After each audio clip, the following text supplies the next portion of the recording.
How to destroy the entire world.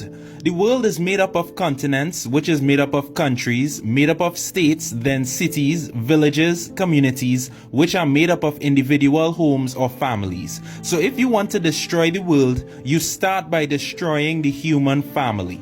Now, God's design of the family is God, who is the foundation and source, the father, who is the provider, protector, and disciplinarian, as well as teacher, the mother, who is the nurturer, caregiver, emotional support, and teacher, and the children, who are the offspring. The children are the future of the world. So the first step in destroying the family is to remove the most important person, God.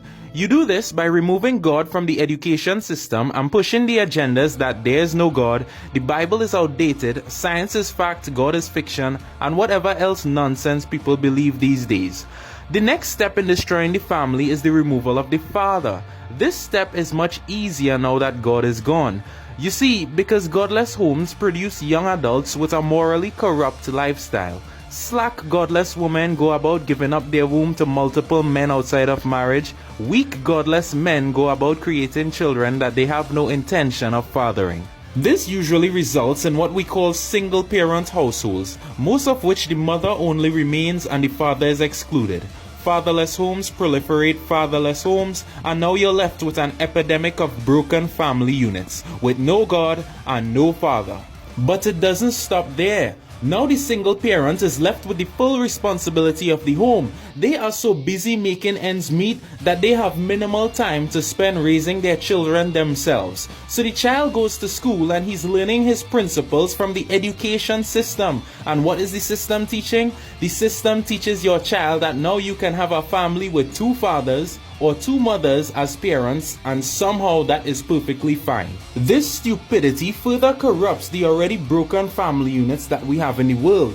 Now you're left with homes that have no God and no father. Some have no mothers. Some have two mothers, two fathers. It's a complete mess. Now the result of broken godless homes is that it produces morally weak offspring. Our young men are growing up with no fear of God, no strong sense of integrity and righteousness and godly character.